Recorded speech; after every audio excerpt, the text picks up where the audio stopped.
Bonjour Cyril Lacarrière. Bonjour Philippe Vandel, bonjour à toutes, bonjour à tous. Place à votre journal des médias. Qu'est-ce que vous avez au menu ce matin, Cyril ? Ce matin, nous parlons de la télé qui se refait la cerise grâce au confinement, de Disney qui réalise que les femmes existent, oui, de Reworld Media qui se met à la vidéo et on terminera par une grande opération évasion. Mais on commence comme chaque jour avec les audiences. Qu'est-ce que les Français ont regardé hier soir à la télé ?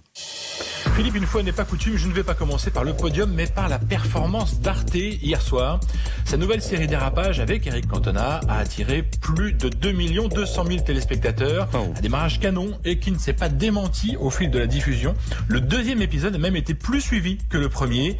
Les Français aiment décidément toujours leur Eric Cantona. Et Cyril, donc maintenant le top 3 de la soirée d'hier. Loin, très loin de l'univers de Dérapage, c'est TF1 et la 7e compagnie au clair de lune qui remporte le match de la soirée. Ouais. Plus de 6 400 000 téléspectateurs, c'est quasiment 25%. C'est incroyable, c'était une rediff, non ? Non, c'est une nouveauté. D'accord. Derrière, comme chaque jeudi, c'est la série de M6, Why Women Kill, avec près de 3 600 000 téléspectateurs. Et enfin, France 3 avec le film 9 mois ferme, qui se situe à près de 2 700 000 téléspectateurs. Et à noter, Philippe, qu'hier soir, en nombre de téléspectateurs, Qui veut gagner des millions à la maison sur TF1 est passé d'une courte tête devant Tous en cuisine avec Cyril Lignac sur M6, mais tout au long de la diffusion de l'émission de Lignac, la courbe d'audience de M6 devance toujours celle de TF1. Le match Combal-Lignac est lui bien lancé. Culture Média. Cyril, on commence maintenant ce journal des médias avec Médiamétrie qui a révélé hier les chiffres de la consommation télé, chiffres qui ont explosé depuis le 17 mars. Depuis le confinement, nous regardons en moyenne la télévision 4h43 par jour. C'est 1h15 de plus qu'il y a un an à la même époque. Une hausse spectaculaire et évidemment totalement inédite, qui se voit d'ailleurs surtout chez les plus jeunes, les 15-24 ans, ceux dont on dit et répète qu'ils s'éloignent du poste de télévision. Et bien depuis 5 semaines de confinement, leur consommation de la télévision a augmenté de quasiment 70%.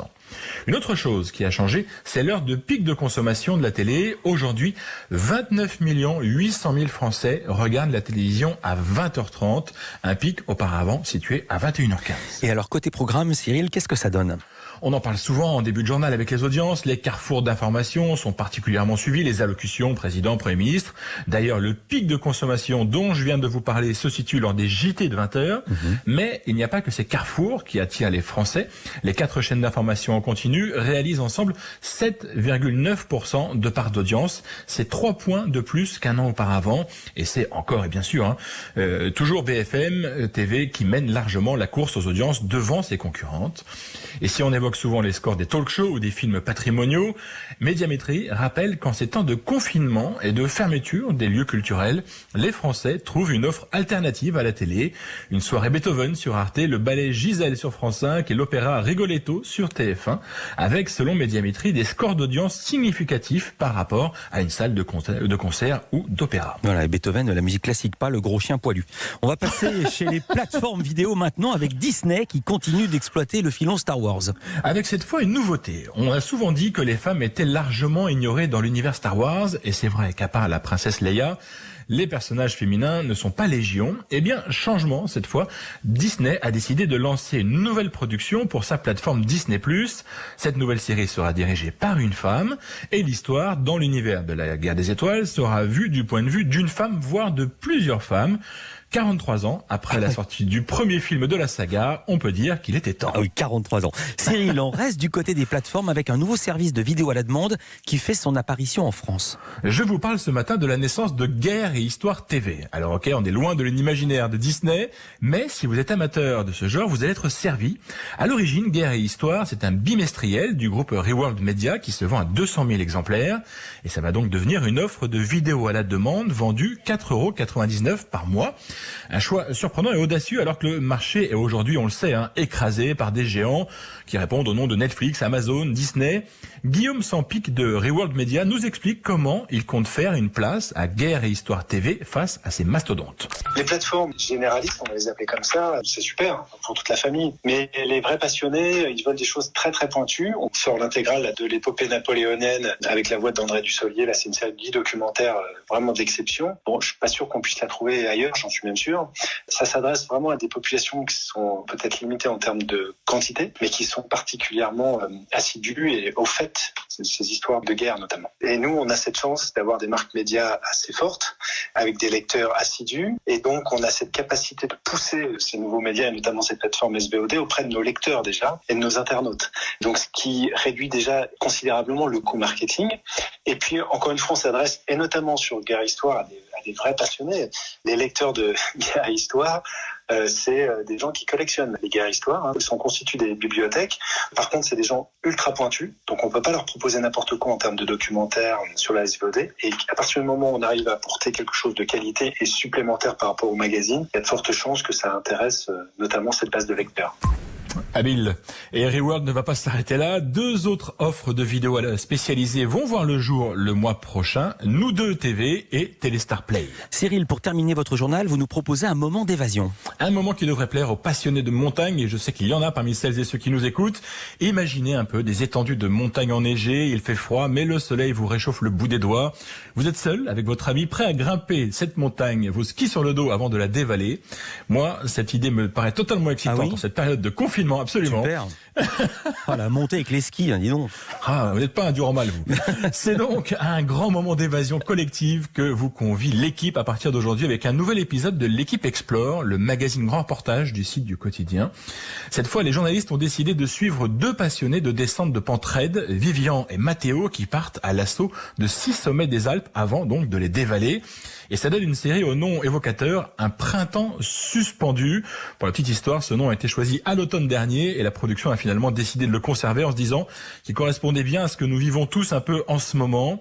Mais j'en reviens donc à nos 2 dévaleurs de montagne, car quand on les voit sur ces pentes abruptes, on imagine aussi qu'il s'agit d'un défi pour les suivre et les filmer. Nous avons joint Aurélien Delfos, le réalisateur, pour qu'il nous explique comment s'est déroulé le tournage. Pour ça, on avait choisi un mode de tournage très minimaliste. On voulait vraiment récupérer la matière brute de leur aventure et ne pas parasiter leur aventure avec un process de tournage trop important. Et donc, ils sont partis avec des petites caméras et sur 3 de ces ascensions, on a mis également un cadreur qui a un très bon niveau en montagne et en ski pour les accompagner et donner un champ supplémentaire, une vision supplémentaire. Alors forcément, si vous confiez l'essentiel du tournage aux protagonistes, il faut aussi les former à tourner. Le réalisateur nous explique comment s'est passée la préparation avec les skieurs. Alors évidemment, le choix de réaliser un tournage minimaliste, laissant la responsabilité des images et de la matière qu'on allait récupérer derrière aux 2 personnages, sans trop savoir donc exactement ce qu'on allait récupérer, ça a des conséquences positives parce qu'on est dans l'immersif, on est au plus proche de ce qu'ils ont vécu. Il n'y a pas de filtre entre eux et nous, entre eux et le spectateur. Mais à côté, évidemment, eux, c'est pas des professionnels de l'image, donc il a fallu qu'on les briefe, notamment qu'on leur demande de tourner tous les 2 en même temps pour avoir un double champ sur chaque action. Donc lorsque l'un des 2 allumait sa caméra, eh bien l'autre devait être bien conscient que lui aussi devait allumer sa caméra. Voilà, ça a été plein de petits détails comme ça qu'on a mis au point avec eux. L'équipe Explore, c'est un format qui marche bien. 500 000 visites par programme depuis son lancement en 2013. Et autre motif de satisfaction, la moitié de l'audience de la série se renouvelle à chaque nouvel épisode de l'équipe Explore. Emmanuel Alix, le directeur du numérique de l'équipe, nous explique les innovations de ce printemps suspendu. Ce nouveau numéro de l'équipe Explore est également très innovant, car à l'image des jeux vidéo, il mélange à la fois la vidéo, le documentaire et la 3D en temps réel. Cela va donner la possibilité à l'utilisateur de prendre la main pour naviguer librement sur les sommets gravis et descendus par nos skieurs, de prendre le temps de retrouver leurs itinéraires précis et d'explorer eux-mêmes la montagne. Et enfin, on a pensé aussi ce programme de manière très large, car on va proposer également la musique originale d'un printemps suspendu sur les plateformes de streaming comme Deezer et Spotify. Et enfin, dimanche, pour notre public le plus jeune, on va également proposer une édition spéciale sur Snapchat pour leur faire découvrir ce grand reportage. Ouais, ils ont pensé à tout. Et Philippe, avant de conclure, je vous le disais, ils sont 2 alpinistes à apparaître dans le film, Matteo Jacquemou et Vivian Bruchet. Et Vivian est un auditeur fidèle d'Europe 1 qui écoute la radio tous les jours. Il est notamment fan de la séquence de l'invité inattendu de Mathieu Béliard à 6h18. Et on m'a fait passer le message qu'il adorerait un jour être cet invité inattendu. Mathieu, si tu nous écoutes. Mais non, mais il faut pas dire ça, puisque vous venez de donner son nom, donc il est plus inattendu maintenant. Mais non, ça va devenir un invité attendu. Cyril Lacarrière, vous aussi, vous êtes attendu. Ce sera lundi prochain pour votre prochain journal des médias. Bon week-end en attendant. Culture Média qui continue.